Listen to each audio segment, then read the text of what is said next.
All right, just getting set up here. I am back in Daydreams by Hanna Karlzon, ISBN. And we have been working on 2 pages that use all the exact same colored pencils. So I'm going to go over and start on this page. I have already started some on these little tendrils hanging down on the jelly. So let me get set up here. We're going to turn slightly. And my pencil brands are all mixed. So I will tell you what I'm using, but that doesn't mean you can't go about using whatever you want. So I am using Castle Arts Terracotta Light number 11. That is my lightest shade. Okay. My middle shade is Arteza Expert Pencils Camel number A110, and they do come with the number, but mine started rubbing off, so I've just relabeled them all. Here's another, and you can tell how much that's rubbed off. It's another Arteza 48. I want to say this one was Sienna Brown. So mainly when you're doing something like this, you want a light, medium, and dark. And sometimes you can get by with just 2 shades. Now what I've done is I've already taken my lightest shade and done from the top here. You pull this up a bit. There we go. I have done from the top down in the lightest shade. Now I left space where anything overlapped. All right. So let's look at just this area right now. I'm going to come in with my second shade, my Camel. I believe that's my second shade. Now I'm doubting myself, and so I'm writing over here on a piece of paper to see which is lightest and which is darkest. Well, let's see. Grab a piece of this scrapbooking paper. There's that one. Here's this one. And then here's my darkest. Okay, so there they are in color order now, from light to dark. So my lightest was Camel. So see, you can't always tell by the tips. So I'm going to move over to the Terracotta Light. And I'm going to come up here and just get where it tucks right up underneath the edge of that jelly. That part of the jellyfish. Right up underneath there, because it would be a little darker right there because of this bit that's hanging down over it. And if we do something just all one color, it's going to tend to get, I don't know, a little boring or looking flat.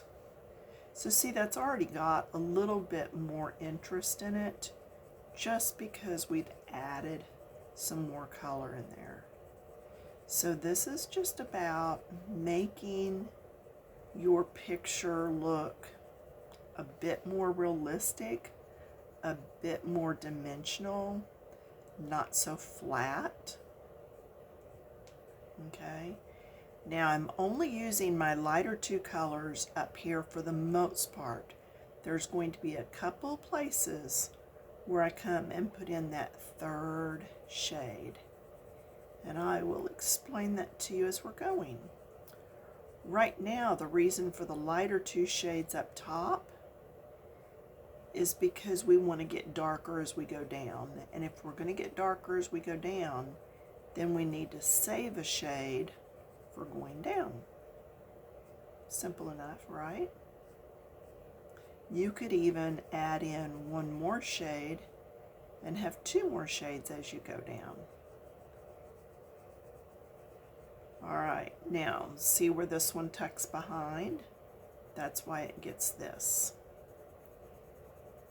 And that's where the darker comes in at.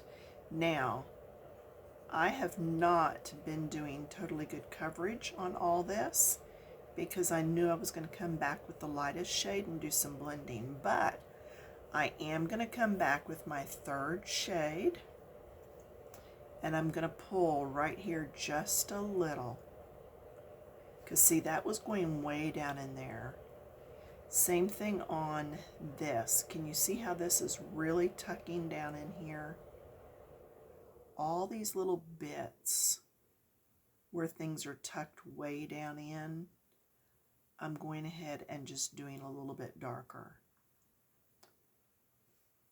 Okay, and it just pushes that color to the back and gives us a bit of depth.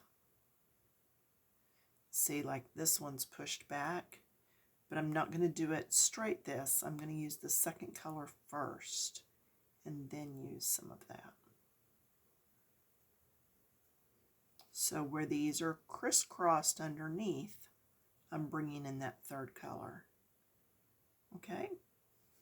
I can even do it up here a little bit, but I will keep it ever so slight because that one actually went around behind there. Okay? You can do it some here too, yeah, because that does go underneath this one just a touch. So putting the third one back, grabbing my first shade. Now I'm going to come in here and blend.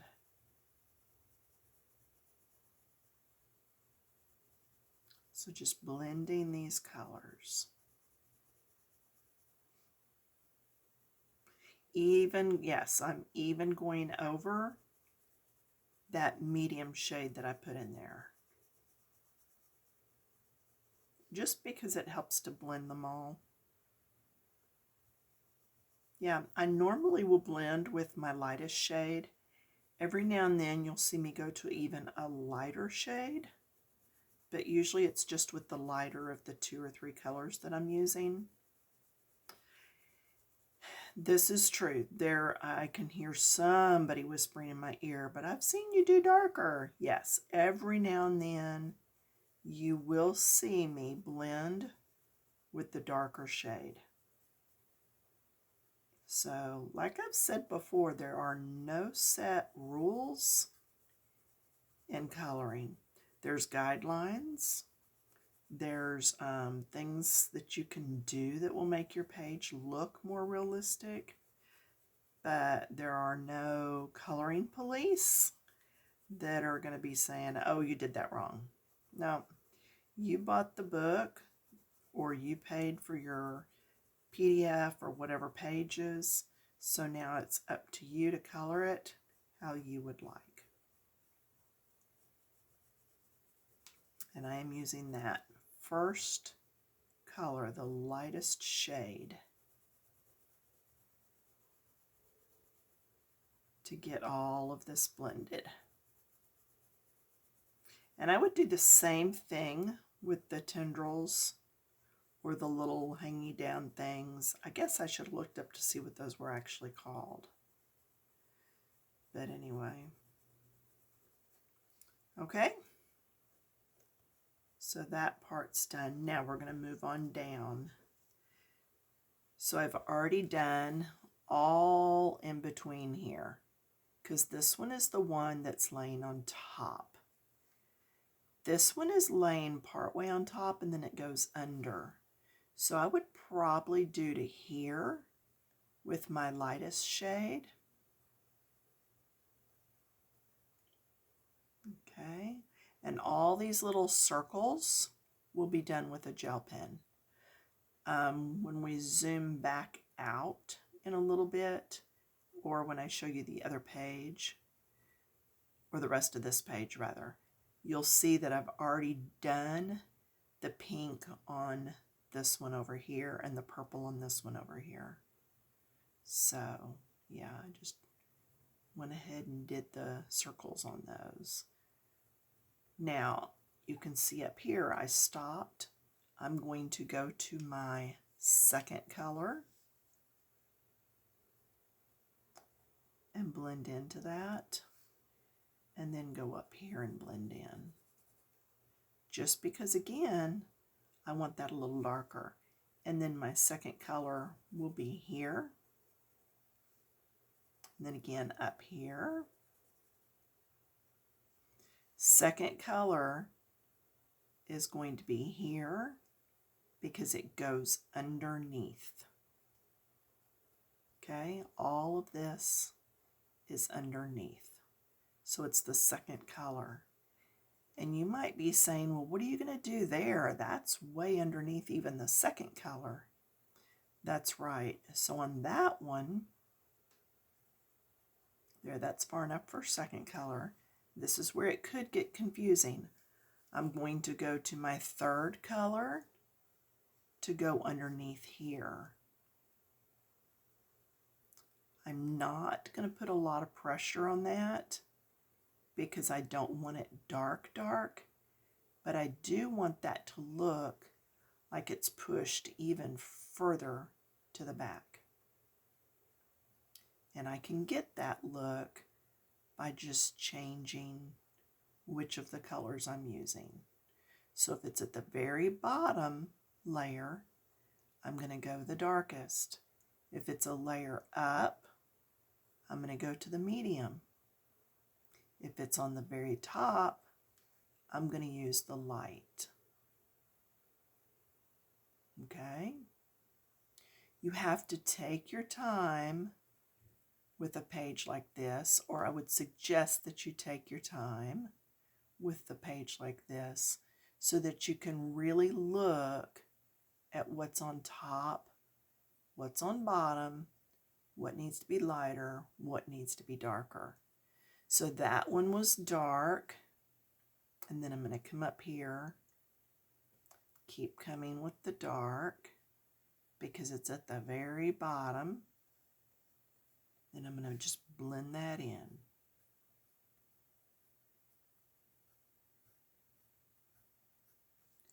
Another one that's going to be dark is going to be this one. See how it's underneath? So this one's going to be the medium because it goes under, and then this one will be the dark because it goes underneath the medium. It's not, once you get it going, so I'm on the medium shade, once you get it going, it's really not too bad, okay? It's just keeping those colors separate. So this is medium.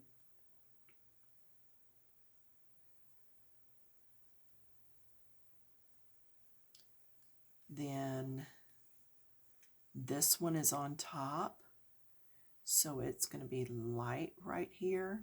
Whoops. Yeah, see, it's on top of this, but it's under this. So I'm going to start with my light shade right here.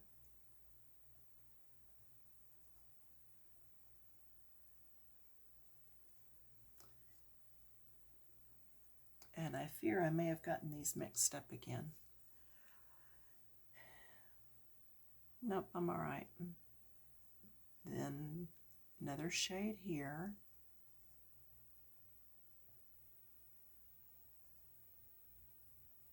Because I don't want these two the same, I'll go back to my lightest.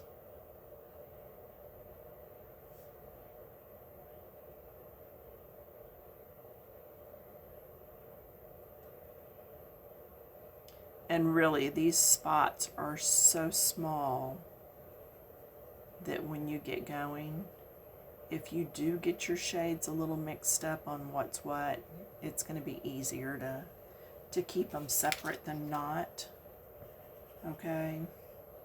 And just if you need to, keep them in your order in your hand, or write down the color numbers so that you can refer to it often. Okay?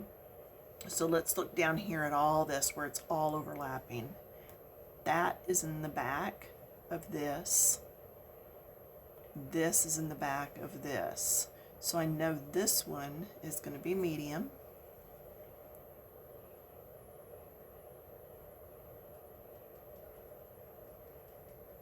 And you may have, and we've already done it, so you've seen it.